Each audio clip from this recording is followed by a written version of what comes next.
big change. Paul, you've had a lot of attention over the years, a lot of attention to your career. What were you hoping by bringing Alex into your process?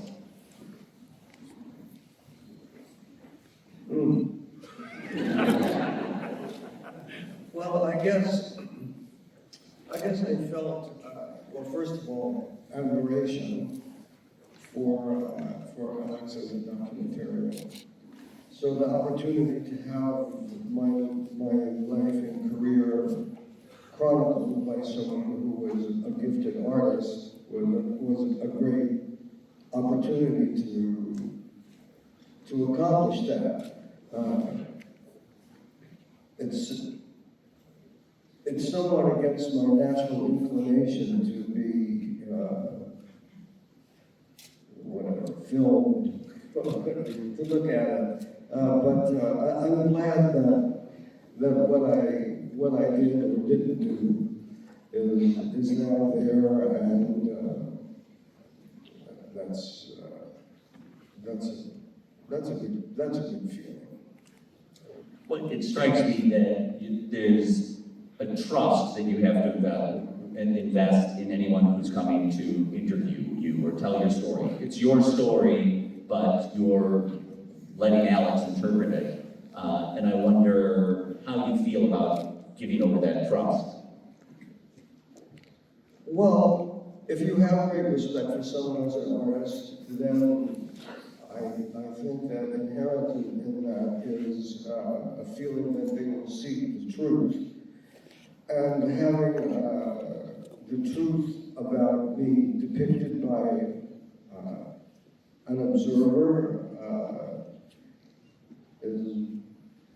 is very interesting to me. I think I'm probably not the person to be the one to describe whatever the truth is. I think I'm biased on both sides of it. I overestimate myself, and I dislike myself to a sufficient degree that I'd rather give it to somebody else to document. So with that in mind, I simply stopped thinking about that as an issue of trust, and you get used to the camera pretty easily. And as I was working on this piece, and it was evolving as I was working on it, 7 songs, I was glad that it was being documented, because I'd never done that with any. I wished I had done it more. I certainly wish I had done it with early years. I wish Bridge Over Troubled Water would have been filmed, documented. I wish Graceland, when it was being made, was. So here was an opportunity to have this piece really revealed as it was evolving. Alex, it's such a rich part of the film, seeing Paul trying out these different sounds, and you've covered a lot of musicians before, but what was it like from your eyes seeing this album come together? Well, what was impressive to me on a daily basis was seeing Paul as kind of explorer. It was interesting to me to watch him listen as he was listening to sounds and trying to see whether they made sense intuitively or consciously in terms of coloration for what he was trying to do. There's a few moments in the film where whether he's working with Voce Say or he's on the Chromelodeon, where it's a really intriguing look at listening.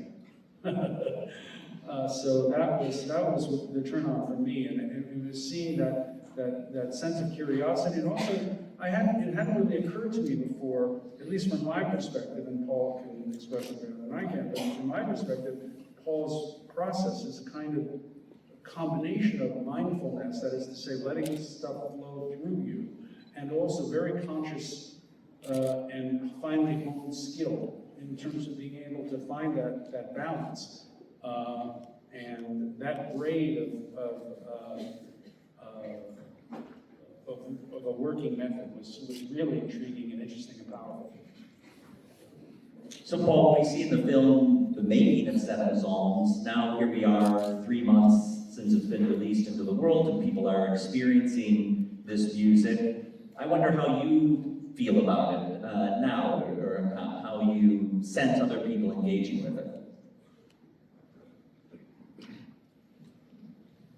You know, when I finish a piece, I've worked on it for so long, and I mean, it's so past the point where you think, well, you must be bored doing that. It's not boredom at all. It's really an intense concentration. But once I'm finished with it, I just stop. I leave it. I haven't listened to the album since I put it out, and I haven't. It's good. I'm glad to hear you say that.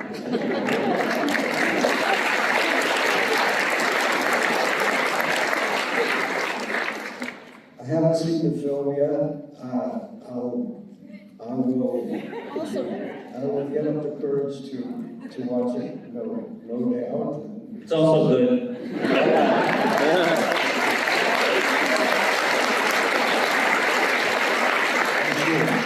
I'm sure it is. So, yeah, I don't have an opinion about Seven Psalms because I haven't heard it in a while. Although in a week from now, I'm going to try and work with 2 guitarists who will play the parts that I played on the record, and see if I can sing the piece with those 2 guitarists. Mostly this is a test of my hearing, which, as you probably saw, I've lost my hearing in my left ear. So I'm not sure how I can integrate my voice with the guitars.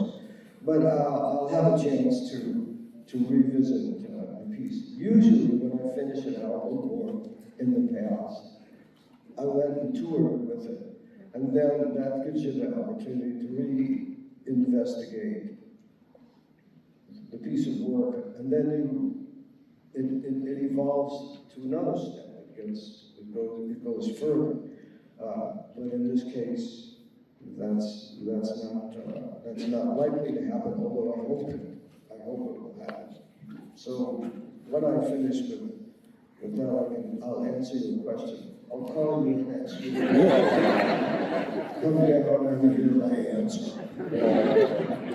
I mean, when you talk about, losing hearing in your left ear, that's such a profound thing to deal with as an artist.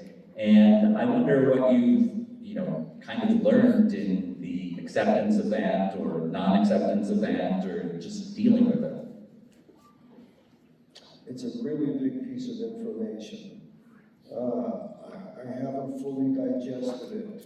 I am learning from it. I haven't accepted it completely, but I'm beginning to. The thing that's really frustrating is that I play the guitar every day. It's the instrument that allows me to express myself creatively, but it's also where I go for solace if I'm, whatever, temporarily wounded by life, So it's a crucial thing to me. Fortunately, I can hear when I'm just playing me and guitar. The difficulty is when I have to sing with other instruments, like drums or electric guitar. I can't do it, but I can with the guitar. And something that happens to you, I'm sure many people in the audience will know what I'm talking about. Something happens to you when you have some sort of disability that changes your awareness or changes your interaction with facts of life. I don't know if I can explain it past that, but you just see things from a different perspective and you're surprised by the change. I'm not sure at this point that I can say what it is that I've learned, but I am getting new information in a way that is new to me, and I'm digesting it because that's the way my mind works, you know. But what have I learned? I couldn't tell you exactly. Alex, Paul hasn't seen the film, but several hundred people here just have for the first audience to see it. I wonder if you can, when we see a film... You know, just to interrupt for a second. I didn't see whether there was a standing ovation. There's Paul. So,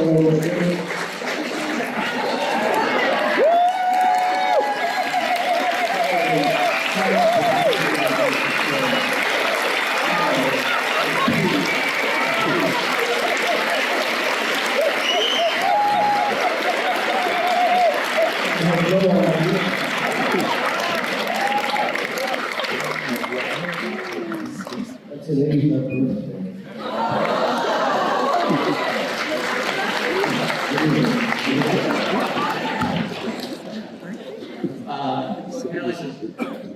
We have to wrap this up, but I do want to just ask you to share with the audience of all the wealth of visual material that they see, which maybe when you watch it here, it just looks like, oh, Alex pulled open the Paul Simon archive drawer and put this all together. But what were some of the things that felt really special to uncover? Yeah, so, I mean, Paul was kind enough to sort of open his vaults to us, and there was a lot of material in them. And some material had just been lying there for years and years and years. And so some particularly important stuff was we found some 16mm film dailies from the Songs of America film, which is briefly excerpted. And that was extraordinary. We took it out very carefully and had it properly digitized and saw all this wonderful footage of Paul and Art and Roy Halley, particularly the kind of reverie that Roy Halley was having as he was finding stuff in the studio, like of the drums with the tape players playing at different speeds and stuff like that, and whistling through the dials, with great abandon, kind of like a whirling dervish. So that was huge. And then also that extraordinary videotape footage of the first few days of Paul playing with the musicians in South Africa. Some of it, there's so much joy in that room, so much discovery, and even as detectives we got into it, there's that little bit about Paul finding the drum beat for Graceland in a song that really wasn't as interesting to him except for the drum beat. And we managed to find that song as they were rehearsing it to isolate sort of the drum beat with the 24 tracks that we then later uncovered. So it was a lot of detective work for this wonderful moment that really was recorded, where there was just a lot of it was just an incredible amount of musical sharing. So that was the stuff that really blew our minds. And of course, there were a lot of photographs and other things that we discovered. Part of doing a film like this is exploring, and you can explore in the present by filming stuff that is unfolding before you, or you can explore the past, which is a way of reaching out and finding stuff that you never expected to be revealed, and then digging even deeper and finding out its meaning, because it's not immediately apparent. So that was really a joyful experience to see, the extraordinary artistry of Paul and, at work, and also that kind of joyful sharing of musical ideas across cultures and time and space. It was great. You know, it's so interesting to me that your particular artistry involves integrating with other artists, and that produces a work of art. I wouldn't even know how to begin. It's a really, how do you do that? And work it out one step at a time. Paul, for my last question, we see you as always someone who's kind of looking for the next sound, looking for the next album. No, I don't know. You should see this film. No, I don't.